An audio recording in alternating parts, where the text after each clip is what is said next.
नमस्कार। सैफ कैरियर के विशेष समाचार बुलेटिन में आपका हार्दिक स्वागत है। आज जब पूरा देश भाई बहन के पवित्र प्रेम के पर्व रक्षाबंधन के उत्सव में डूबा है, केंद्र सरकार ने देश के वरिष्ठ नागरिकों की कलाई पर एक ऐतिहासिक तोहफा बांधा है।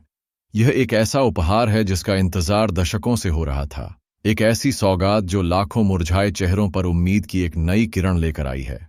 जी हां, हम बात कर रहे हैं EPS 95 के उन 78 लाख पेंशन भोगियों की, जिनके धैर्य और संघर्ष ने आखिरकार सरकार को एक निर्णायक फैसला लेने पर मजबूर कर दिया है। आज की यह खबर सिर्फ एक घोषणा नहीं है, बल्कि यह उन लाखों बुजुर्गों के सम्मान की जीत है जिन्होंने अपना पूरा जीवन इस देश के निर्माण में लगा दिया। आज रक्षाबंधन के इस पावन अवसर पर हम आपको बताने जा रहे हैं उस बद्धी खुशखबरी के बारे में जिसने पेंशन भोगियों के वर्षों लंबे आंदोलन को एक सार्थक अंजाम दिया है। सबसे पहले आइए उस पीड़ा और उस संघर्ष को याद करें जो इस खुशखबरी की नींव में है।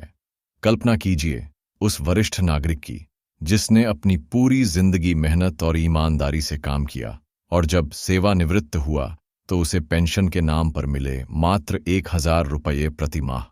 आज की कमरतौद महंगाई में, जहां दवाइयों का खर्च, घर का किराया और 2 वक्त की रोटी का जुगाड़ करना भी एक चुनौती है, वहां यह 1000 रुपये की राशि किसी क्रूर मजाक से कम नहीं थी।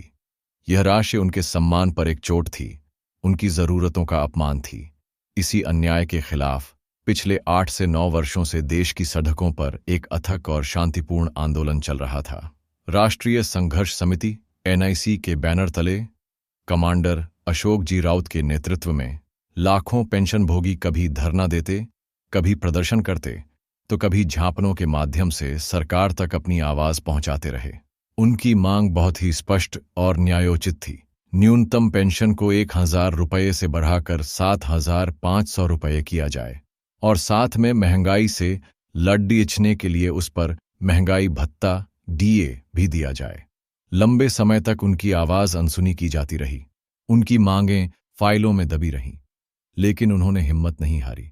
उनका संघर्ष जारी रहा, और आज रक्षाबंधन के दिन केंद्र सरकार और वित्त मंत्रालय ने उनकी प्रार्थनाओं को सुन लिया है। एक ऐसी घोषणा हुई है जिसने पूरे परिदृश्य को बदल दिया है। वित्त मंत्रालय की ओर से स्वयं वित्त मंत्री निर्मला सीतारमण जी के हस्तक्षेप के बाद यह स्पष्ट संकेत दिए गए हैं कि पेंशन बढ़ोतरी पर सरकार की सहमति बन चुकी है। यह कोई खोखला आश्वासन नहीं है, बल्कि एक ठोस निर्णय है जिसे लागू करने के लिए कर्मचारी भविष्य निधि संगठन यानी EPFO को स्पष्ट आदेश जारी कर दिए गए हैं। अब सबसे बड़ा सवाल यह उठता है कि इस घोषणा में पेंशन भोगियों के लिए क्या है? क्या उनकी सभी मांगें मान ली गई हैं? तो आपको बता दें कि सरकार ने इस बार एक बहुत ही व्यापक और सोची समझी योजना प्रस्तुत की है। पहली और सबसे बड़ी खुशखबरी यह है कि न्यूनतम पेंशन को 7500 रुपये करने की जो मूल मांग थी, उस पर सैद्धांतिक रूप से मुहर लग गई है। इसके साथ ही पेंशन को महंगाई के प्रभाव से बचाने के लिए DA का प्रावधान और पिछले समय के नुकसान की भरपाई के लिए बकाया एरियर देने पर भी सहमति बनती नजर आ रही है। यह उन लाखों पेंशन भोगियों की जीत है जो इस उम्मीद में जी रहे थे कि कभी तो उनके अच्छे दिन आएंगे। लेकिन इस बार की घोषणा में एक बहुत ही महत्वपूर्ण और नया पहलू है जिसे समझना अत्यंत आवश्यक है।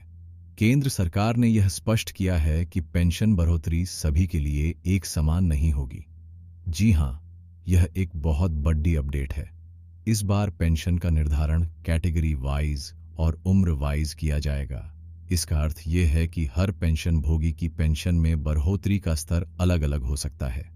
सरकार का तर्क है कि जिन पेंशन भोगियों की उम्र अधिक है, उन्हें आर्थिक सहारे की ज्यादा जरूरत है, इसलिए उन्हें प्राथमिकता दी जा सकती है।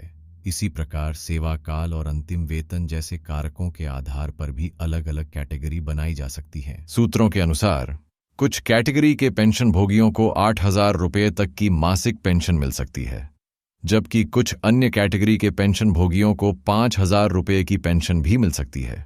यह इस बात पर निर्भर करेगा कि आप किस आयु वर्ग में आते हैं और आपकी सेवा की शर्तें क्या थीं। सरकार का यह कदम एक तरह से तर्कसंगत भी नजर आता है, क्योंकि यह सुनिश्चित करेगा कि जिन्हें सबसे ज्यादा जरूरत है उन्हें सबसे ज्यादा लाभ मिले। हालांकि इस कैटेगरी वाइज सिस्टम की पूरी रूपरेखा क्या होगी यह आने वाले दिनों में और स्पष्ट होगा, लेकिन एक बात तय है कि 1000 रुपये का अन्यायपूर्ण दौर अब समाप्त होने जा रहा है और हर किसी की पेंशन में एक सम्मानजनक बढ़ोतरी निश्चित है। इस ऐतिहासिक फैसले के बाद वित्त मंत्रालय ने ईपीएफओ को इसे लागू करने की पूरी जिम्मेदारी सौंप दी है और ईपीएफओ ने भी इस पर अपनी कमर कस ली है।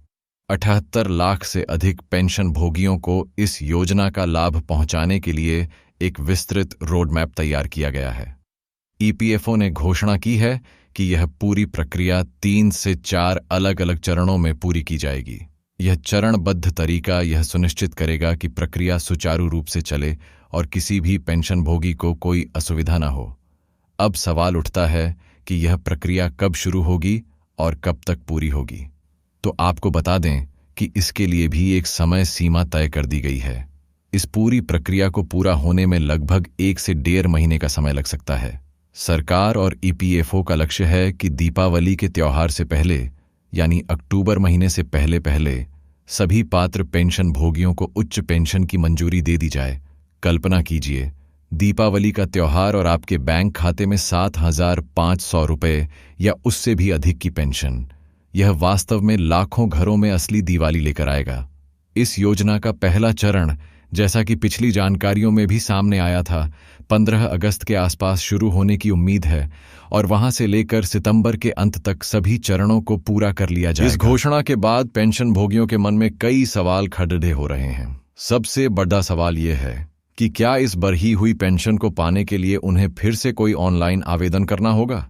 क्या उन्हें किसी दफ्तर के चक्कर काटने पड़ेंगे या कोई नए दस्तावेज जमा करने होंगे?